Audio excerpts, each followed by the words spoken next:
అందరికీ నమస్కారం. శ్రీనివాస్ చెప్పే కథలకు మీ అందరికీ స్వాగతం. ఇప్పుడు మనం వినబోయే కథ లేచిపోయిన మనిషి. రచన త్వరగా జానకి రాణి గారు. అమ్మా, ఉత్తరాలు ఎవరికైనా వ్రాయమంటావా అన్నాడు రమణమూర్తి. ప్రొద్దున్నుంచి సుజాత జుట్టు విరబోసుకుని నేల మీద కూర్చునుంది. ఒక్క మాట మాట్లాడదు. మెడ మీద ఎముకలు బయటపడ్డాయి. కళ్ళ కింద నల్ల మచ్చలు, ఎండిపోయిన ముఖం. అంత చక్కని మనిషి కూడా వికారంగా కనపడుతోంది. మెల్లగా కళ్ళు త్రిప్పి పెద్ద కొడుకు వంక చూసింది. ఎవరికైనా ఉత్తరాలు రాస్తే వ్రాయండి అన్నాడు బ్రాహ్మణుడు. నిత్యకర్మ ప్రారంభిస్తామని ఎవరికి రాయమంటావు అన్నాడు రమణ. లోపల నుంచి పొగలుగా గుబులుగా పైకి త్రెళ్ళి వచ్చి చప్పున పగిలింది ఆమె గుండె. ఆపలేని ఏడుపు. ఏదో జంతువు దీనంగా ప్రాణం పోతుంటే చేసే దీనాలాపన, దిక్కులేని వాళ్ళు చేసే ఆర్తనాదం. అలా తల్లి ఏడవగానే రమణకు పట్టరాని దుఃఖం వచ్చింది. అమ్మా అంటూ దగ్గరికి వెళ్ళి చేతులు పట్టుకుని కళ్ళు తుడిచి వీపు నిమరసాగాడు. మనకెవరూ లేరు నాయనా, ఉన్నా వాళ్ళు రారు అన్నది ఆమె అలాగే ఏడుస్తూ. కొంతసేపటికి రమణ, కామేశ్వరరావు రామలక్ష్మణుల్లా చేయెత్తు పురుషులయ్యారు. ఇద్దరూ చదువుకున్నారు. ఒకడు డాక్టరు, ఒకడు ఇంజనీరు ఉద్యోగాలు వచ్చాయి. మంచి మార్కులతో స్కాలర్షిప్ల మీద చదువుకుంటూ పైకొచ్చారు. అంత కష్టపడి చదివించి కంటికి రెప్పలాగా చూసుకున్న తండ్రికి వారి అభ్యుదయం చూసే అదృష్టం లేకపోయింది. తొలినాడు చూపు కలిసింది మొదలు చివరి క్షణం వరకు సున్నితంగా పువ్వులా చూసుకున్న భార్య సుజాతను ఈ ఇద్దరు బిడ్డలకి అప్పగించి కన్ను మూశాడు. చెట్టు మీద వెచ్చగా గూట్లో ఉన్నాయి పక్షులు. యజమాని ఎగిరిపోవటంతో చల్లా చెదురుగా ఆక్రందనలు చేస్తూ మిగిలాయి. సుజాతకి ఎవరున్నారు? వెనక్కి తిరిగి చూసుకుంటే మాత్రం ఎవరున్నారు? ఇక అలకపాన్పు మీద అల్లుడు కూర్చున్నాడు. అట్టే బెట్టు లేకుండా. అతనికి కావాల్సింది ఏమిటో చెప్పాడు. వినగానే నమ్మలేదు కొందరు. అడిగింది ఇస్తారో మాంతారో చూద్దామని పెళ్లి కొడుకు అన్న వదిన వేచి ఉన్నారు. ముచ్చటగా 3-10 వయసువాడు పెళ్లి కొడుకు. అమ్మాయి 10 ఏళ్ల బాలిక. పేరు సుజాత. రెండో పెళ్లివాడైతేనే అందగాడు, పిల్లలు లేరు, బోలెడు ఆస్తి అనుకుని ఇవ్వటానికి సిద్ధపడ్డాడు తండ్రి. పెళ్ళి ఘనంగా జరిగింది. మగ పెళ్లివారి ముచ్చట్లు, కోరికలు తీర్చబడ్డాయి. ఇప్పుడు ఇంకా అలకపానుపు వ్యవహారం ఇలా పరిణమించింది. అత్తవారింటికి రావాలంటే ఒక వాగు దాటాలి. అది అందరిలా కాక ఘనంగా దాటి రావాలని అతగాడు ఒక ఏనుగు కావాలని అడిగాడు. ఏనుగు బ్రతికున్న మేరువు లాంటి జంతువే. పెళ్లి కుమారుడు 4 ఏనుగులను పోషించగల సమర్థుడు, జాగీర్దారు. సరే, ఏనుగును తెచ్చిస్తామన్నారు అత్తవారు. ఏనుగు వచ్చిన తర్వాత 2 సార్లు వచ్చాడేమో అత్తవారింటికి అల్లుడు. ఆ తర్వాత అతను రానేలేదు. పెళ్లి కూతురు సుజాత మాత్రం 13వ ఏట అత్తవారింటికి వెళ్ళిపోయింది. ఆమెను పుట్టింటికి పంపలేదు. అతను అత్తవారింటికి వెళ్ళలేదు. అతని పేరు నారాయణరావు. సుజాత ఎర్రని పిల్ల, మాణిక్యం అంటారు అందరూ. కాస్త చప్పుడుకి బెదిరి చూసే కళ్ళు, నుదుటి మీద చిందరగా పడిపోయే నొక్కుల జుట్టు, కొనదేలిన ముక్కు, తమలపాకు తీగ లాంటి సుజాతను చూస్తే నారాయణరావుకు పట్టలేని సంతోషం కలిగింది. వాలిపోయే కళ్ళల్లో, వణికిపోయే ఎర్రని పెదిమలలో కోమలత్వం కనపడి అతను ముగ్ధుడైపోయాడు. మొదటి భార్య అనారోగ్యంతో 2 ఏళ్లు తీసుకుని పోయింది. 28 ఏళ్ల వయసులో భార్యను పోగొట్టుకున్నాడు. 2 ఏళ్లు తిరగకుండానే లేత మొగ్గలాంటి సుజాత దొరికింది. ఆమెను పుట్టింటికి పంపాలనిపించలేదు. తను అత్తవారింటికి వెళ్ళే అవసరమూ లేదు. అందుకే 2 ఏళ్లు పోయాక ఏనుగుని వేణుగోపాలస్వామి దేవాలయానికి దానం చేసేశాడు. నారాయణరావు అంత దర్జా మనిషి టీవీగా బతకాలని, ఎవరికీ లేని దర్జా తనకు ఉండాలని కోరినవాడు కాబట్టే మత్తే బాన్ని కోరి దాన్ని పొంది కృష్ణార్పణం చేశాడు. సుజాతకి ఇంట్లో పని ఎక్కువగా ఉండేది కాదు. తోడికోడలు ఏదైనా చేసుకుంటూ ఉంటే కూడా తిరిగేది. నీళ్లు చేదుకోవాలంటే అరచేతులు కందిపోయేవి. పాలేళ్లు తోడిపోసేవారు. అటు పెద్ద కోడలు చూడకుండా చూస్తే ఆ నీళ్లు ఇంట్లోకి పనికిరావు. తోడికోడలు కమల సుజాతకు పూల జడలు వేసేది. సన్నని ఒంటికి తెల్ల చీరలు కట్టేది. ఎంత అలంకారం చేసినా అందంగా ఆకులతో మెరిసిపోయే మొక్కకి రంగు కాగితాలు కట్టినట్టుండేది కానీ అతికేవి కాదు. అలంకారం అవసరం లేనటువంటి రూపం సుజాతది. మరిది 1-2 రోజులు ఇంటికి రాకపోతే కమలకు అర్థమయ్యేది అతను ఎటుపోయాడో. సుజాత చిన్నపిల్ల, ఆమెకేం చెప్తుంది? సుజాతకు అతను రాకపోతే మరీ నయం, హాయిగా పొద్దుగుంకేసరికి నిద్రపోయేది. నారాయణరావుకు పెళ్ళయ్యాక పెద్దరికం వచ్చింది. అందువల్ల తను పగలు చూసిన పడతి రాత్రి అయ్యేసరికి మేనాలో ఇంటికి వాలేటట్టు చూసేవాడు. చుట్టుపక్కల గ్రామాల్లోని వార వనితలందరితోనూ పరిచయం అతనికి. అంతటి రసికుడు. 3-4 ఏళ్ళు గడిచేటప్పటికి పూర్తిగా అర్థం కావడం మొదలెట్టాయి ఈ సంగతులన్నీ సుజాతకు కూడా. అప్పటికే అలసిపోయింది శరీరం. 16 ఏళ్లే ఆమెకి, కానీ 25 ఏళ్ల అనుభవం వచ్చింది. కష్టాలు తెలిసాయి. నారాయణరావు లాలనకి పాలనకి అర్థాలు, కసుర్లకి విసుర్లకి భాష్యాలు తెలుస్తున్నాయి ఆమెకి. చిన్నప్పటి నుంచి చక్కని చుక్క అని అందరిలో పేరు. సహజంగా అందంగా విచ్చే పువ్వులు, బంగారు రంగులో మెరిసిపోయే చేపలు తమ అందం చూసి గర్వపడిపోవు. అలాగే సుజాత కూడా. భర్త అడ్డదారులు త్రొక్కి ఎందరో ఆడవాళ్లతో కాలం గడుపుతున్నాడన్న తర్వాత తన అందానికి అసలు విలువ లేకుండా పోయింది. విపరీతమైన లాలసతో బ్రతికిన వాళ్ళకి ఏం జరుగుతుందో అదే జరిగింది నారాయణరావుకి. శరీరానికి రకరకాల బాధలు పట్టుకున్నాయి. మానని పుండ్లు కనిపించసాగాయి. సుమారు 15 సంవత్సరాల సుఖమనుకుని భావించిన వాటి పర్యవసానంగా ఆ వ్యాధులు పట్టుకున్నాయి. అదుపు చేసేవాళ్లు లేక తిరిగినందున అనుభవించసాగాడు. సుజాత ఉపచారం చేస్తోంది. తనను అతను కొట్టాడు, హింస పెట్టాడు. అయినా ఆమె చాకిరీ చేస్తోంది. తను పుట్టిన ఇల్లు, మెట్టిన ఇల్లు కూడా చెప్పిన నీతి అదే. ఆడవాళ్ళంటే చరాస్తి వంటివారు. ఇంట్లో గోవు, చేలో ఎద్దు ఎటువంటి సంపదో అటువంటి వారే స్త్రీలు కూడా. వాళ్ళకి వేరే ఆలోచనలు, బాధలు కూడానా? అతని వల్ల తనకి సుఖంక లేకపోతేనేమి? త్రాగి తందనాలాడి పరగణాలోని పడుపుగత్తెలందరితో సంబంధాలు పెట్టుకుంటేనేమి? రోగాలు వస్తేనేమి? తాను ఆ ఇంటి కోడలుగా పశువులాగా ఉండవలసిందే. చిన్న దొరగారి భార్యగా చలామణి కావలసిందే. అలాగే అనుకొని బ్రతుకుతోంది సుజాత. 19వ సంవత్సరం ఇంకా నిండలేదు. శరీరమే ఇంకా రూపుదిద్దుకోలేదు. కానీ జీవితానికి చరమాంశం ప్రారంభమైంది. బిడ్డ పాప కలిగే యోగ్యత ఉందో లేదో. మురళీధర్రావు అనే యువకుడు ఇంట్లో పిల్లలకి పాఠాలు చెప్పడానికి వచ్చాడు. అతను BA చదువుకున్నాడు. నారాయణరావుకు ఒక అక్కగారుంది. ఆమె కొడుకు శ్రీపతిరావుకి మురళీధర్రావు క్లాస్మేట్. మురళీకి ఒకసారి పరీక్ష పోయింది. మళ్ళీ పరీక్ష వరకు పట్టణంలో ఉండి చదివే శక్తి లేదు. అందుకని స్వగ్రామం వచ్చాడు. ఇంట్లో జరుగుబాటు తక్కువ. అందుకని పిల్లలకి ట్యూషన్ చెప్పడానికి కుదిరాడు. పెద్ద దొరగారి పిల్లలిద్దరు, వారి అక్కగారి పిల్లవాడు ఒకడు. అంటే శ్రీపతిరావు తమ్ముడు. 1, 4, 6 క్లాసులు చదువుతున్నారు వాళ్ళు. మురళీధర్కి 20 సంవత్సరాలుంటాయి. చిన్న దొరగారి భార్య చక్కనిదని విన్నాడు. కానీ ఇలా గులాబీ మొగ్గలాగా ఉంటుందనుకోలేదు. తల వంచుకునో, ముంగిట్లో బాదం చెట్టును చూస్తూనో పాఠాలు చెప్పేవాడు. కాస్త మట్టెల చప్పుడు వింటే తలెత్తి చూసేవాడు. పిల్లల్ని అన్నాలకి కేక వేయటానికి వచ్చేదామె, లేదా వీధిలోని ముష్టివాడికి బియ్యం పోయటానికి వచ్చేది. అప్పుడు తన వంక అతను చూస్తే ఎవరూ ఇదివరకు చూడని పద్ధతిలో చూడటం గమనించింది. వానాకాలం గడిచింది. మురళి పరీక్షలు రాయటానికి పట్నం వెళ్ళి తిరిగి వచ్చాడు. శ్రీపతిరావుకి BA పూర్తయింది. ఇక మీదట ఏం చేయాలని మేనమామల్ని అడగడానికి వచ్చాడు. వాళ్లే అతనికి చదువుకోవటానికి సాయం చేశారు. పిల్లలకి పాఠాలు చెప్పించాలని పెద్దగా ఎవరికీ లేకపోయినా పోనీ సాటివాడు 10 రూపాయలు తింటాడు కదా అని మురళి విషయంలో అనుకున్నాడు. శ్రీపతికి స్నేహితుడికి సాయపడదామని కోరికున్న శక్తి లేదు. అందుకని మేనమామలింట ఆ వసతి కల్పించాడు. సంక్రాంతి పండగ నాటికి నారాయణరావు స్థితి చాలా విషమంగా ఉంది. పట్నం తీసుకుని వెళ్ళమన్నారు. సుజాత కూడా వెళ్ళింది. ఆమె పుట్టింటి వారు వచ్చారు. హాస్పిటల్లో చేర్చాక అతనికి ఉన్న బాధలు 1 కాదు 10 అని తేలింది. 1 నెల గడిపాడు. 600 రూపాయలు హరించుకుపోయాయి. తిరిగి తీసుకుని వచ్చారు. వేసవికాలం రాత్రి ఈదురుగాలి వీస్తున్న సమయంలో నారాయణరావు యమయాతన పడ్డాడు. ఊరిలోని వారి వైద్యానికి లొంగని బాధ అది. తెల్లవారేసరికి కన్నుమూశాడు. 42 సంవత్సరాలు. అన్నగారు 58 ఏళ్ల మనిషి. 15 రోజులు గడిచాయి. సుజాతను పుట్టింటి వారు తీసుకుని వెళ్తామన్నారు. ప్రయాణం చేయించి సాగనింపేందుకే ఉంది. పొద్దు వాలుతోంది. సుజాత బావి దగ్గర నీళ్లు తోడి మల్లెపాదులో పోస్తోంది. భర్త పోయి 3 వారాలు తిరగకుండానే ఆమె లేచి తిరగటం, అందులో పూల తీగకు నీళ్లు పోయటం విడ్డూరమే కావచ్చు. కానీ ఆ బావికి, మల్లెపాదుకి ఆమెకి ఉన్న అనుబంధం అలాంటిది.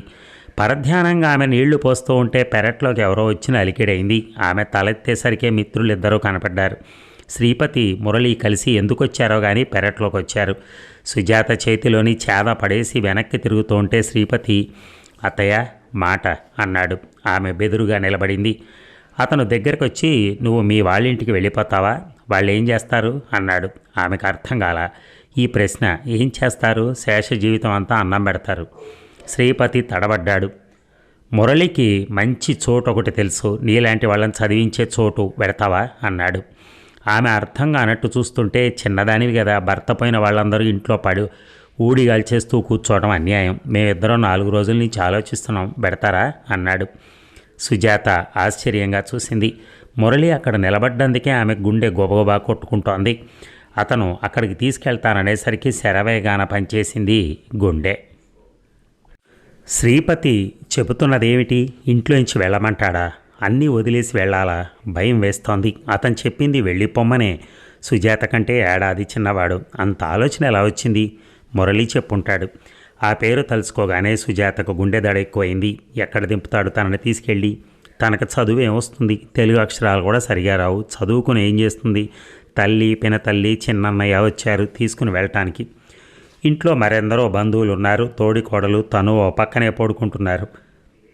పల్లెటూరు కనుక 8 కాకుండా అందరూ పక్కలు పరుచుకుంటున్నారు. భోజనాల దగ్గరికి కూడా సుజాత వెళ్ళటం లేదు. జబ్బు పడి లేచే మనిషిని చూసినట్టు చూస్తున్నారు అందరూ. పెద్ద గడియారం 9 కొట్టడం విన్నది. మనసులో లేదు. తన ఊళ్ళో, తన వంశంలో, తన ఎరికలో మొగుడు పోయిన మనిషి చచ్చిపోయినట్టే లెక్క. అలా కట్టి తీసుకుని వెళ్ళి కాల్చిన సంఘటనలు కూడా చిన్నతనంలో విన్నది. తనకు ఆయన పోయినందుకు దుఃఖం కనపడటం లేదు. అలా అనుకోవటమే పొరపాటు. గడియారం అరగంట కొట్టింది, 10 గంటలు కొట్టింది. కుక్కలు కూడా అరిచి ఏడిచి మానేశాయి. రావి చెట్టు మీద మాత్రం వెన్నెల తణకల్లా ఉన్నాయి మబ్బులు. వసారాలో పడుకున్న సుజాత లేచి కూర్చుంది. అందరూ నిద్రలో ఉన్నారు. రేకు గేటు చప్పుడైంది. గొంతు ఆర్చుకొని పోతోంది సుజాతకి. గడియారం అరగంట కొట్టింది. లేచి మెల్లగా ఇంటి లోపలికి వెళ్ళింది. పెరటి వైపు తలుపులు తీసి మెల్లగా అడుగులేస్తూ వెళ్ళింది. నూతి దగ్గరే ఉన్నారు మిత్రులిద్దరూ. చిన్నత్త వచ్చావా?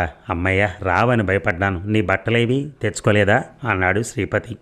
లేదు అందామె. నువ్వెక్కడే ఉండు, అసలు ఏమీ బట్టలు లేకపోతే ఎలాగూ? కావడి పెట్టెలోంచి 4 చీరలు పట్టుకొస్తాను.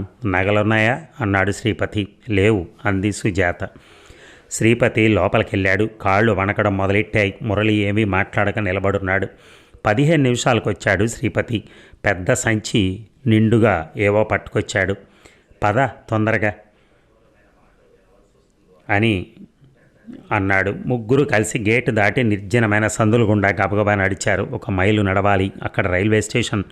దోవ పొడవునా శ్రీపతి ఏదో చెప్తున్నాడు. అవునా కాదా అని మురళి అడుగుతున్నాడు. ఆ మాటలు వింటూ నాగస్వరం వెంట నడిచిపోయే పాములాగా వారి వెంట నడిచింది. తనను రైలు ఎక్కిస్తారు. శ్రీపతి డబ్బు తెచ్చాడు ఎక్కడి నుంచో. స్టేషన్ కనపడుతూ ఉండగా శ్రీపతి, నేను వెళ్ళిపోతాను, ఇంకా ఇంట్లో ఎవరైనా లేస్తే అనుమానం వస్తుంది. రైలు 12:15 వస్తుంది. రేపు మధ్యాహ్నం కల్లా వెళ్ళిపోతావు. భయపడకత్తా. ఏ భయం లేదు, నేను ఎప్పుడైనా వస్తాను, చూస్తాను. ఏ ఆమె ఏమీ జవాబు ఇవ్వకుండానే అతను వెనక్కి తిరిగాడు. మురళి, సుజాత స్టేషన్లోకి వెళ్ళారు. చాలాసేపు కూర్చున్నారు. రైలు లేట్. ఇంకా టిక్కెట్లు కూడా ఇవ్వటం లేదు. బెంచి మీద కూలబడింది ఆమె. అతను పక్కగా కూర్చున్నాడు. మీరు రారా నాతో అందామె మెల్లగా. వద్దనుకున్నాం, రావటం మంచిది కాదు. మీకేం భయం లేదు. నేను మా క్లాస్మేట్కి ఉత్తరం రాసి పెట్టాను. స్టేషన్కి చాలా దగ్గర. ఉత్తరం ఇస్తే అతనే తీసుకెళ్ళి అక్కడ చేర్పిస్తాడు అన్నాడు అతను. సుజాత మోకాళ్ళ మీద తలపెట్టి కూర్చుంది. భయంగా ఉంది. వణుకొస్తోంది. వెనక్కి వెళ్ళిపోతేనో అమ్మ దగ్గరైనా ఉండొచ్చు చల్లగా. తనకేం లోటుందని ఇలా పరిగెత్తుకొచ్చింది. నేను ఇంటికి వెళ్ళిపోతాను, దింపేరు అందామె. మురళి ఏమీ జవాబు చెప్పలేక చీకట్లో అర్థం కాని చూపు చూశాడు. ఎందుకు? చదువుకోరా? ఇంకా ఎంతో జీవితం ఉంది. చదువుకొని మీ కాళ్ళ మీద మీరు నిలబడితే వీళ్ళంతా మీ దగ్గరికే వస్తారు. మన ఆచారాలు చాలా ఘోరం. చచ్చిపోయిన మనిషి కింద జమ కడతారు. మీరు స్వతంత్రంగా ఆలోచించుకోవాలి కొంత అన్నాడు. నాకు చదువు రాదు, ఏమీ రాదు. భయం వేస్తోంది. ఒక్కతినే పోలేను. ఇంటికి వెళ్ళిపోతాను. నాకు రాత్రిళ్ళు భయం లేదు. ఒక్కతినే వెళ్ళిపోతాను లేండి ఇంటికి అని లేచి నిలబడింది. అతను లేచాడు. వద్దండి, శ్రీపతి కోప్పడతాడు. చదువు రాకేం వస్తుంది. ఆ పల్లెటూళ్ళలో మగ్గిపోతే ఏం లాభం? జీవితం అంతా ముందే ఉంది కదా, కూర్చోండి అన్నాడు. నాకేమీ చేత కాదు. రైల్లో కూడా నేను ఒక్కతనే కూర్చోలేను అందామె. రైలు గంట కొట్టారు. నేను వెళ్ళి టిక్కెట్ తెస్తానని లేచాడు. వద్దు అందామె ఏడ్చుకుంటూ. వద్దంటే ఎలాగండి అన్నాడు అతను. నేను పోను, ఇంటికి వెళ్తాను. ఇప్పుడు 2 గంటలకు వస్తుంది, ఎలా వెళ్తారు? మీ ఇంట్లో ఎవరైనా లేచి వెతుక్కుంటారన్నాడు. మురళి దగ్గరగా వచ్చి వణికే కంఠంతో, పోనీ పట్నం పెడదాం, వస్తారా నాతో అన్నాడు. కొంతసేపటికి ఆమె తలెత్తి చూసింది. చెట్టు నీడ పడుతోంది ముఖాల మీద. అతని తెల్ల బట్టల మినహా ఏదీ స్పష్టంగా ఉండట్లేదు. కానీ అతని కళ్ళల్లోకి చూసింది. తల ఊపింది. అటు వెళ్లే రైలు కాక ఇటొచ్చే రైలు మరో గంటకెక్కారు. ఇక ఆ రోజుల్లో మురళి ఇంట్లో ఎవరికీ చెప్పకుండా పట్నంలో స్నేహితుడి రూమ్లోకి సుజాతను చేర్చాడు. ఒంటరిగా పోనని ఏడ్చిన సుజాత అతని చేయి పుచ్చుకొని రావడానికి ఒప్పుకుంది. కోరికలు పుట్టడానికి వీల్లేని వాతావరణంలోంచి బయటపడిన అలిసిపోయిన శరీరం ఆమెది. నీ కళ్ళల్లో నీడలు చూసుకొని అని కానీ, నీ ముక్కు కొనని ఉన్న అందాన్ని ముద్దు పెట్టుకొని అని కానీ, మోహపెట్టే వలపు ఎరుగని బ్రతుకు. సమవయస్కుడు మురళి. వీరిద్దరూ కాపురం ప్రారంభించాక స్నేహితులు కూడా అర్థం చేసుకుని రావటం మానేశారు. బీఏ పాస్ అయినట్టుగా రిజల్ట్ తెలిసింది. ఎక్కడైనా దూరానుండే ఊరికి పోయి ఉద్యోగం చూసుకుంటా అన్నాడు. అన్నట్టుగానే చిత్తూరులో టీచర్ ఉద్యోగం దొరికింది. అక్కడికి వెళ్ళిన 2 నెలలకి పెళ్లి చేసుకుందాం సుజా అన్నాడు. తలమునకలైపోయే మోహంలో ఆమెకు ఆలోచనే రాలేదు. ఎన్నాళ్ళకో దొరికిన ఆశ్రయాన్ని పైన వేసుకోవాలనే నిలదొక్కుని ఆలోచించే తాహతు లేదు. ఇప్పుడు ఆ ఊళ్ళోనే గుళ్ళో ఆమె కడుపులో రమణమూర్తి 3 నెలల వాడే ఉండగా తాళి కట్టాడు మురళి. అంత సాహసం ఆ కుర్రవాడి చేత చేయించింది ఆమె అందం. శ్రీపతికి కూడా చెప్పలేదు. మురళి ఎంఏ పాస్ అయ్యి లెక్చరర్ అయ్యాడు మరో 5 ఏళ్లకి. అప్పటికి 2 అబ్బాయిలు పుట్టారు. రమణమూర్తి, కామేశ్వరరావు 2-3 పట్టణాలు ట్రాన్స్ఫర్ అయి తిరిగారు. ఇదంతా జరిగి 8 సంవత్సరాలైంది. ఆ ఆనందంలో ఆమె ఉన్నప్పుడు ఆమెకు శ్రీపతి గుర్తుకొచ్చేవాడు. తనకి బ్రతుకునిచ్చినవాడు అతను. అడవిలో మ్రాను అందమైన పూలు పూసి కాయలు కాచి రాలిపోవలసిందే, కానీ దానికి ఒక బరువు, అందం, సాఫల్యం తన మనిషిగా కల్పించాడు. 3 చెట్టంత వాళ్ళు దొరికారంటే అది శ్రీపతి చలవే. అతను ఎక్కడున్నాడు? తనకు వ్రాసే సాహసం లేదు. మురళికి అప్పట్లో వ్రాసిన జాబులకు సమాధానాలు లేవు. ఇక ఇన్నేళ్లకి ఈరోజు రమణ వచ్చి ఉత్తరాలు ఎవరికి రాయాలమ్మా, నాన్నగారు పోయారని అని అడిగితే శ్రీపతి మినహా మరో మనిషి గుర్తు రాలేదు. కానీ అతను ఎక్కడున్నాడు? మురళీధర్ పోయి 2 సంవత్సరాలైంది. అతనితో పాటు సుజాతకి తొలి పరిచయం చూపులతో, ఆ తర్వాత ఒళ్ళు తెలియని మోహం, మమకారం ఒక్కో రోజు గడుస్తున్న కొద్దీ అతనికి చేరువైంది. చెంపలు నెరిసిన, రంగు తరిగిన ఒళ్ళు, వయస్సుతో ముదిరిపోతున్న ఆమెను తమలపాకులాగా చూసుకున్నాడు అతను. ఎన్నడూ ఆమె తన వాళ్లను గురించి ఆశలు పెట్టుకోలేదు. అర్ధరాత్రి వేళ ఇల్లు, తన వాటా ఆస్తి, పరువు, మర్యాద, వైదవ్యం అన్నీ వదిలేసినప్పుడే మురళి తన సర్వస్వం అనుకుంది. అతని వాళ్ళు వీళ్లను వెలివేశారు. తలచెడిన మనిషిని, నెల తిరగకుండా లేవదేసుకుని పోయిన త్రాష్టుడు, వాడికింత పుట్టగంతులు ఉండవని నిశ్చయించారు. తల్లి కూడా క్షమించలేదు. పిల్లలకి తండ్రి తల్లి తప్ప నాన్నవారు తెలియదు. కష్టపడి సంపాదించి స్కాలర్షిప్ల మీద పాస్ అయిన వారిద్దరికీ మంచి ఉద్యోగాలు వచ్చాయి. కామేశ్వరరావు హైదరాబాద్లో ఇంజనీర్, రమణ బందర్లో డాక్టర్. ఆ సమయానికి మురళిని పరువానికి వచ్చిన పండును పూసినట్టు అవతల బారవేశాడు భగవంతుడు. మబ్బుగా ఉంది ఆకాశం. ఏ క్షణానికైనా పెద్ద వర్షం కురవచ్చు. సుజాత రెప్ప వేయకుండా చూస్తోంది. బయటకి నిట్టూర్పు కూడా రావటం లేదు. ముందు గదిలో రమణ కూర్చున్నాడు. కాసేపటికి అతను లోపలికి వచ్చాడు. అప్పుడు సుజాత తల త్రిప్పి చూసింది. అతను తలంచుకుని లోపలికి వెళ్ళాడు. పీట వాల్చుకుని అన్నం పెట్టుకున్నాడు. ఆమె మెల్లగా లేచింది. వంటింటి గుమ్మం దగ్గర నిలబడి చూసింది. గబగబా తింటున్నారు అన్నం. తల ఎత్తి తల్లి వంక చూసి మంచినీళ్ళు త్రాగాడు. తింటం ఆపేశాడు. ఆమె వెళ్ళి నెయ్యి వేసింది. కలుపుకొని తింటం మొదలెట్టాడు. సుజాతకి కడుపు లోపల నుంచి దుఃఖం వస్తోంది. తండ్రి పోయి 2 సంవత్సరాలు కాలేదు. తాము 3 కలిసిన ఒంటరితనంతో బాధపడ్డారు. ఆ రోజులన్నీ 3 ఒకటిగా ఎలా గడిపారో మర్చిపోయాడా రమణ? మనస్సులోని మాట చెప్పుకోవటానికి వీలు లేకుండా తయారయ్యారు బిడ్డలిద్దరూ. తనను అమ్మ అని పిలిచి అన్నం పెట్టించుకోవడమే కరువు అయింది. నాయన, తమ్ముడు నీకు ఉత్తరం రాశాడా అంది. అన్నాడు. నీకు డబ్బు పంపించినప్పుడు రాశాడుగా అన్నాడు రమణ. రాశాడు అందామె. కామేశ్వరరావు డబ్బు పంపుతూ మనీ ఆర్డర్ కూపన్ మీద రాశాడు క్షేమం అని. అదే ఉత్తరం అంటే. వాడెవరో అమ్మాయిని పెళ్లి చేసుకుందాం అనుకుంటున్నాడు. ఉద్యోగం వచ్చినప్పటి నుంచి అతను అద్దెకుంటున్న ఇంటి వారి అమ్మాయి. ఆ అమ్మాయి తల్లిదండ్రులు మీ వాళ్లతో మాట్లాడతాం అన్నారట. మా వాళ్ళు ఎవరూ లేరు అని అమ్ముందని చెప్పాట కామేశ్వరరావు. తాతలు, మేనమావలు ఎవరికీ సంబంధం లేదు. చెప్పుకోదలిస్తే కొన్ని పేర్లు తెలుసు, అడ్రస్లు తెలియదు. కష్టానికి సుఖానికి ఎవరూ రారు. ఆ మాటే వాళ్లతో చెప్పాడు. అది కామేశం సంగతి. రమణకు బందర్లోనే సంబంధాలు వస్తున్నాయి. గొడుగుపేటలోనూ ఒకరు వచ్చి పిల్లనిస్తామని అడిగి వెళ్ళారు. రమణకు ఇష్టమైంది. ఆ పిల్ల ఎందుకనో వాళ్ళు మళ్ళీ రాలేదు. 2 సంబంధాలు నిశ్చయమేనియా లేదో జరుగుతాయో లేదో తెలియదు. రమణ భోజనం ముగించాడు. తల్లితో ఏమీ మాట్లాడక కంచంలో చేయగడుక్కున్నాడు. లేవబోతుంటే మళ్ళీ వెళ్ళాలి హాస్పిటల్కి అందామె. వెళ్ళాలి, పనుంది అన్నాడు. ముందు గదిలోకి వెళ్ళి పడకుర్చీలో కూర్చున్నాడు. అతని మనసులో ఏదో వేడిగా ఉడుకుతోంది. తమ్ముడి ఉత్తరం చూశాక అతనికి అమ్మ మొహం చూడాలనిపించడం లేదు. తమ్ముడికి వచ్చిన సంబంధం వాళ్ళు వెనక్కి పోవడానికి కారణం తెలిసింది. పిల్ల తండ్రి చెప్పాట తనకి సంబంధం వద్దని. ఆయన తన కూతురికి చెప్పాడు. ఆమెను కామేశం బలవంత పెట్టిన తర్వాత ఆమె బయట పెట్టింది. మీ అమ్మగారికి 2వ పెళ్ళట కాదా అంచేత మా వాళ్ళెవరికి ఇష్టం లేదని చెప్పింది. అమ్మ సంగతి నాన్న సంగతి తెలిసిన వాళ్ళెవరూ మనల్ని మన కాళ్ళు గడికి పిల్లనివ్వరు అన్నయ్య అని వ్రాశాడు వాడు. ఇదేనా కారణం? గొడుగుపేట సంబంధం వెనక్కి పోవటానికి కూడా కారణం ఇదే అన్నమాట. చిన్నప్పటి నుంచి ఎవరూ బంధువులు అన్నవాళ్ళు లేకపోయినా లోటు అనిపించలేదు. ఎక్కడికి పెళ్ళిళ్ళకి కానీ సెలవుల్లో కానీ వెళ్ళకపోయినా ఏమనిపించలేదు. ఎందుకు మనం వెళ్ళటలేదు, మన ఇంటికి ఎవరు ఎందుకు రారని నాన్నని నోటితో అడగలేదు. ఎలాగో తెలిసింది అందరూ వెలివేశారని. కానీ ఇంత బలంగా ఉంటాయా కట్టుబాట్లు? తమ్ముడు ఆ పిల్లంటే చాలా ఇష్టపడ్డాడు. తనతో ఆ పిల్ల సంగతి మాట్లాడేటప్పుడు తెలిసింది అతని నవ్వులో, ఆ పేరు ఉచ్చారణలో ఆమె అంటే ఎంతో కోమలమైన భావం పెంచుకున్నాడో. తను మాత్రం గొడుగుపేటలో నా అమ్మాయిని చూశాక తను కాబోయే వ్యక్తిగా ఆమెను ఊహించుకున్నాడు. చిన్న పులకరింత, సంసారి కాబోయే ఒక టీవీ వచ్చాయి. అవన్నీ తుంచివేయటం జరిగింది. ఇప్పుడు కారణం అమ్మ. సుజాత గుమ్మం దగ్గరికి వచ్చి నిలబడింది. రమణ, తమ్ముడు నీకేమని రాశాడు ఉత్తరంలో అని అడిగింది. అతని షర్టు జేబులో పైకి కనపడుతున్న ఇంగ్లాండ్ లెటర్. తెల్ల చీరతో కొంచెం నెరసిన తెల్లని జుట్టు వేలుతో ముడితో నిలబడి ఉంది. కళ్ళు ఎర్రబారినాయి. అతను లేచి ఉత్తరం తీసి ఇచ్చాడు.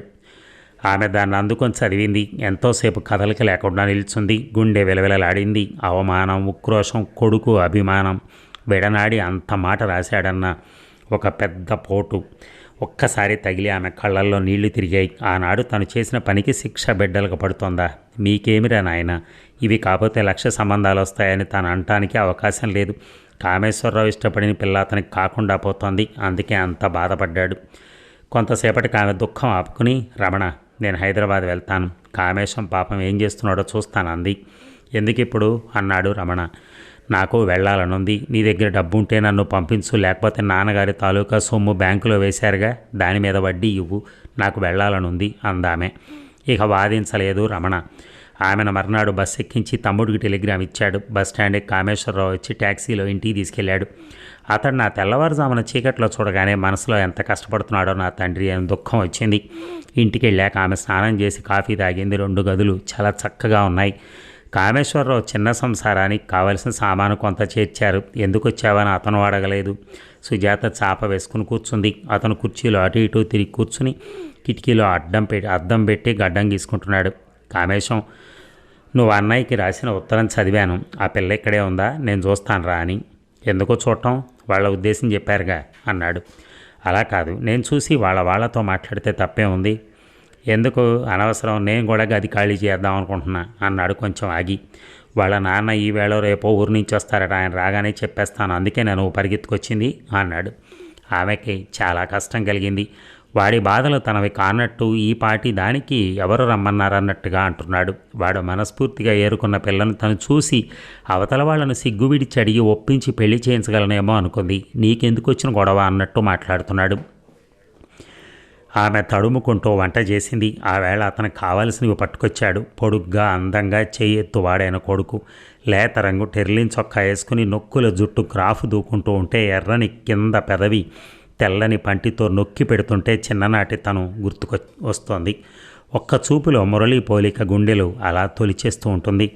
నాయన, నేను దిక్కుమాలిన దానిలాగా ఒక్కతిని పుట్టింటిలో ఉండలేక మనిషిగా బతుకుదామని మీ నాన్నతో వచ్చేశాను. మీ నాన్నగారు ఎంతో పుణ్యాత్ములు. మేమెవరికీ అన్యాయం చేయలేదు. మనస్సులు కలుపుకున్న గువ్వపెట్టల్లా ఎగిరొచ్చాం. మీరే మా ప్రాణం అని పెంచుకున్నాం. ఇందులో తప్పే ఉంది. మీరు నిప్పు లాంటి పిల్లలని నేను చెప్తాను ఆ పిల్ల తండ్రికి తల్లికి అని కొడుకుని దగ్గరికి తీసుకుని చెబుదామని. కానీ అందుకు అవకాశం లేకుండా మౌనం అనే ఒక పెద్ద గోడ కట్టాడు. కళ్ళల్లోకి చూడకుండా మనసు విప్పకుండా బిగుసుకుని పోయి కూర్చున్నారిద్దరు. మర్నాడు పొద్దున వాకిట్లోకి కూరగాయల బండి వస్తే సుజాత గుమ్మంలో నిలబడి కావాల్సినవి చెప్పింది. ఇంతలో వాకిట్లోకి ఒక రిక్షా వచ్చి ఆగింది. టాపు లేదేమో, అందులో కూర్చున్న మనిషి బాగా కనపడుతున్నాడు. సుజాత చిల్లర తెద్దామని వెనక్కి తిరగబోయింది. కాస్త ఒక్కసారి ఆగింది. ఎవరైనా తనకు తెలిసిన మొహమే, కాకపోతే పెద్దవాడైపోయాడు. బాగా ఒళ్ళొచ్చింది. ఆమెకి ఇంకా కూరగాయల గుర్తులేవు, డబ్బు గుర్తులేదు, కూరగాయల మనిషికి ఇచ్చిన బుట్ట కూడా గుర్తులేదు. రిక్షాలోంచి దిగిన ఆయన చూస్తాడేమోనని లోపలికి వెళ్ళి కూర్చుంది. కూరగాయల వాడు పిలుస్తుంటే కామేశ్వరరావు ఇచ్చి డబ్బిచ్చి టొమాటో మాత్రం తెచ్చి ఇంట్లో పోశాడు. ఇల్లు గల ఆయన. ఆ అమ్మాయి తండ్రి రిక్షా దిగి లోపలికి వెళ్తూ తన వంక చూశారు. ఇది వరకు లాగా మొహం అంతా నవ్వు నింపుకోక కొంచెం చిట్లించాడని చూసి కామేశ్వరరావుకి అవమానం అనిపించింది. ఆ బాధలో అతను ఉన్నాడు. తెల్లగా నెత్తుడు చుక్క లేకుండా అయిపోయిన తల్లి మొహంలోకి చూడలేదు అతను. సుజాతకు వంట వంట చేసి అబ్బాయికి వడ్డించింది. సాయంత్రం తొందరగా వస్తావా అందామె. లేదు, ఆలస్యం అవుతుంది, ఇల్లు చుట్టానికి వెళ్తున్నాను, ఖాళీ చేస్తున్నాను, ఆయనతో చెప్పొస్తాను. ఆయన వచ్చింది అందుకే అయి ఉంటుంది, ఖాళీ చేద్దామనే. నాయన, నేను ఒకసారి ఆయనతో మాట్లాడతాను అంది. ఎందుకు, ఏమీ వద్దు అన్నాడు అతను. సుజాతకు మాటలు పెగలటం లేదు. లేదు కామేశం, మా అమ్మ వచ్చిందని నా పేరు చెప్పు, ఆయనే వస్తాడు. కామేశ్వరరావు తలెత్తి చూశాడు ఆశ్చర్యంగా. ఎవరి మాట? ఏమీ వద్దు అన్నాడు అతను. పొద్దున రాలేదా అతనితోనే, నేను మాట్లాడతానే అందామె. కామేశ్వరం ఇక ప్రశ్నలు వేయలేదు. ఏమిటి ఈవిడ మాట్లాడేది, ఆయన కాళ్ళు పట్టుకుంటుందా అని చికాకుపడ్డాడు. కానీ బయటకు వచ్చినప్పుడు మాత్రం ఆయన కనిపించగానే, నేను వేరే ఇల్లు చూసుకుంటున్నానండి, మా అమ్మ ఊరి నుంచి వచ్చారు, ఎల్లుండి మార్చేస్తాం ఇల్లు అని చెప్పాడు. ఇక అవును, చాలా ఏళ్ళయింది అందామె మురళిని గుర్తు చేసుకున్న అతన్ని చూడగానే. మురళికి ఏమి సుస్థి చేసింది అన్నాడు అతను. సుజాత చెప్పింది. పెద్దమామ బాగున్నారా, అత్తయ్య బాగుందా అని అడగాలని. పిల్లలంతా ఎంతెంత వాళ్ళయ్యారో. చిన్ననాటి తన అత్తవారిల్లు, ఆ జ్ఞాపకాలన్నీ ఇతనితో కలిసి ముసురుకుంటూ వచ్చి ఉక్కిరి బిక్కిరి చేస్తున్నాయి. మీ అమ్మాయి అని ఆమె అన్నది సుజాత. అవును అని అతను తల వంచుకున్నాడు. సుజాత మనస్సులో పెద్ద ప్రశ్న పుట్టింది. శ్రీపతి, నన్ను ఆ కోపంలోంచి బయటపడేసి పుణ్యం కట్టుకున్న వాడివి, ఇప్పుడు నాకే నీ కూతుర్నివ్వటానికి ఒప్పుకోవటం లేదా అంది. ఇంట్లో ఎవరూ ఒప్పుకోవటం లేదు, ఏం చేయమంటావు అన్నాడు. ఒప్పుకోకపోతే నువ్వు నచ్చజెప్పాలి. నీ వల్ల కాదు నేను ఇంట్లోంచి బయటకు వచ్చింది, నీ వల్లనేగా నాకు ఈ సంసారం పిల్లలు వచ్చింది. నువ్వే మళ్ళీ నేనేదో తప్పు చేశానని వేలెత్తి చూపిస్తావా అందామె. ఏడుపు వస్తోంది, భరించరాని దుఃఖం వస్తోంది. శ్రీపతి తలెత్తి చూశాడు. నిన్ను శరణాలయంలో చేరి చదువుకోమని బయటికి తెచ్చాను కానీ మురళితో లేచిపోమ్మనలేదే అన్నాడు అతను. లేచిపోవటం ఎంత మాట అన్నాడు. అర్ధరాత్రి వేళ నిద్రలేపి పరాయి మగవాడితో వయసులో ఉన్న తనను ఒంటరిగా ఆ స్టేషన్లో వదిలేసి వెళ్ళినవాడు తననే లేచిపోయానని అంటున్నాడు. నీకు తెలియదా అలా జరుగుతుందని అందామె. తెలియదు, తెలిస్తే రమ్మనేవాడినే కాదు అన్నాడు నిశ్చయంగా. ఏమైతేనే అయిపోయింది, అంతా అయిపోయాక ఇప్పుడు నా బిడ్డను కించపరుస్తావా శ్రీపతి? వాళ్ళిద్దరూ ఎంతో ఇష్టపడ్డారు, నువ్వెందుకు కాదంటావు అందామె. మళ్ళీ అదే మాట అంటావు? నేను కాదు, మా ఇంట్లో ఎవరికీ ఇష్టం లేదు అన్నాడు.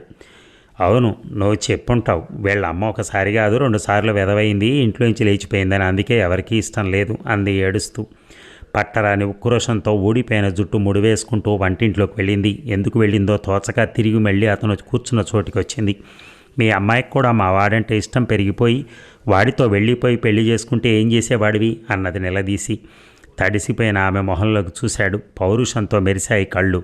అది నా కూతురు, అలాంటి పని ఈ జన్మలో చేయదన్నాడు. సుజాతకు కొరడాతో కొట్టినట్టుంది ఆ మాట. ఆ పిల్ల శ్రీపతి కూతురు గనక లేచిపోదు, తను సిగ్గుమాలింది గనక లేచిపోయింది. అంత మాట అన్నాడు. నీ కూతుర్ని ఇవ్వకపోతే మానే, కామేశాన్ని మాత్రం అవమానం చేయకు, లేక ఈ ఇంట్లోంచి ఎలాగో వెళ్ళిపోతాంలే. పాపం పసిపిల్లలు వాళ్ళ మనసులు ఎలా కొట్టుకుంటాయో అని పరిగెత్తుకుని వచ్చాను. నాకు తెలియదు శ్రీపతి, నా కొడుకు పిల్లనివ్వను అన్నది. నేను నీతి లేని దాన్నని అన్నవాడివి నువ్వేనని నాకు తెలియదు, లేకపోతే ఇలా వచ్చేదాన్ని కాదు. నాకు తెలుసు నా బిడ్డ ఎంత బాధపడిపోతున్నాడో, నీకేం తెలుస్తుంది అన్నదామె. ప్రేమంటే ఏమిటి, ఒకరి కోసం ఒకరు తప్పించిపోవటం అంటే ఏమిటి నాకు తెలుసు. నేను దాన్ని చవి చూశాను. పరువుగా బ్రతకాలని గొడవ పడేవాడివి, నీకేం తెలుస్తుంది? ఆవేళ నువ్వు మురళి వెళ్ళిపోయాక అందరూ నన్ను పట్టుకుని దులిపారు, నీకు తెలియదు. వాళ్ళ అమ్మా నాన్న విరుచుకుని పడ్డారు నా మీద, వచ్చి అనరాని మాటలు అన్నారు, నన్ను చంపడానికి సిద్ధపడ్డారు. అంత గోల ఇప్పుడు అవుతోంది అన్నాడు అతను. వద్దు శ్రీపతి, నీకెందుకా గోల అందామె. తల్లి తండ్రి ఎప్పుడో తను చచ్చిపోయినట్టు లెక్క వేసుకుని ఊరుకున్నారు. కడుపున పుట్టిన బిడ్డలు మాట చెప్పుకోవటానికి కూడా లేకుండా తయారయ్యారు. తనను అర్థం చేసుకుంటాడనుకున్న శ్రీపతి కూడా ఇలా మాట్లాడుతున్నాడు. తను ఎవరితో చెప్పుకుంటుంది తన విషయాలు? ఇంకా 28 సంవత్సరాలు తనతో కాపురం చేసి అది తనకు కలగా ప్రసాదించిన మనిషి వెళ్ళిపోయాడు. తను ఇంకెవరితో చెప్పుకుంటుంది? శ్రీపతి, నువ్వు ఒక్కడవే నన్ను అర్థం చేసుకున్నావు అనుకున్నాను, అది కూడా అబద్ధమైపోయింది. నేను చేసిన తప్పేమిటి? నేను మనిషిని అని బ్రతకాలనుకోవడం తప్ప. నీతిగా ఒక మనిషిని దైవంగా నమ్ముకుని జీవితాన్ని వెళ్ళబుచ్చాను. కంటికి రెప్పల్లాగా ఆయన్ని పిల్లల్ని చూసుకున్నాను. నన్ను వెలివేసింది చాలదా? నా పిల్లలు బంగారు బావులు, వాళ్ళని కాదనేందుకు కారణం మీ అందరికీ ఏం కనపడింది? పోనీలే శ్రీపతి, నువ్వే కాదు, నన్ను ఎవరు అర్థం చేసుకోరు. నేను దోషిని, ఆ దోషం వల్లే అందరికీ కష్టాలు. నా దోషం నేను ఏడిస్తే పోదు, నా గుండె బద్దలు కొట్టుకుంటే పోదు, నాతోనూ పోదు. నీడలాగా పెనుభూతంలాగా నా వాళ్ళందరినీ ఆవహిస్తుంది. పోని నువ్వేం చేస్తావు? ఇల్లు ఖాళీ చేసిపోతాంలే అంది. ఆమె ఏడుస్తుంటే ఏమంటానికే తోచక శ్రీపతి తల వంచుకున్నాడు. కొంతసేపటికి వస్తాను అని లేచాడు. అత్తయ్య అని తన నోటితో పిలవలేదు. బంధువులు ఎవరి సంగతులు చెప్పలేదు. నీ పెద్ద కొడుకు ఏం చేస్తున్నాడని అడగలేదు. ఇన్ని మంచినీళ్ళు కావాలని కూడా తీసుకోలేదు. ఇల్లు ఖాళీ చేస్తారన్న కబురు విని వెళ్ళిపోయినట్టుగా లేచి వెళ్ళిపోయాడు. సుజాత చాప మీద కొలబడింది. శ్రీపతి గుమ్మం బయటికి రాగానే అక్కడ నిలబడ్డ కామేశం కనపడిన సంగతి ఆమెకు తెలియదు. ఆమెకు దుఃఖం పోయింది. ఏడుపు కూడా రాకుండా కూర్చుంది, కళ్ళు మూసుకుంది. అమ్మా అన్నాడు కామేశ్వరరావు. ఆమెకు పట్టరాని బాధ వచ్చింది. సముద్రంలో అలలాగా ఏడుపు వచ్చింది. నాయన, నేనేటైనా వెళ్ళిపోతాను, మీకెవరికీ బాధ లేకుండా ఇటైనా పోతానురా అంది ఏడుస్తూ. కామేశం గుటకం రింగాడు. కళ్ళల్లో నీళ్లు తిరిగాయి. వద్దమ్మా, ఎక్కడికి వెళ్తావు, మేముండగా అన్నాడు. తనని కన్నవారు, పెంచినవారు, కట్టుకున్నవారు, రక్షించారనుకున్నవారు ఈ సంఘము ఎవ్వరూ క్షమించలేదు. వాళ్ళంతా క్షమించలేకపోయినా తనకింక పర్వాలేదు. నాయన అన్న ఒక్క మాటే అనగలిగింది. ఆఫీస్కి వెళ్దామని బయలుదేరి సగం నుంచి ఎందుకు తిరిగి వచ్చి గుమ్మం దగ్గర నిశ్శబ్దంగా నిల్చున్నది కామేశ్వరరావు చెప్పలేదు. చూసారా, ఒక ఆడదాని జీవితం నిజంగా ఎంత నికృష్టంగా చేశారు. చివరికి అందరూ కలిసి లైఫ్లో ప్రతి వాళ్ళు ఆమెని చివరికి ఎంత బాధ పెట్టారో మనకు లాస్ట్ వరకు కనపడుతూనే ఉంది. ఆ విషయాలన్నీ తెలుసుకున్న నా కొడుకు చాటు నుంచి విని అవన్నీ తెలుసుకుని కొంతవరకు ఉపశమనం చెందినట్టుగా కనపడతా ఉంది కథలో. Thank you.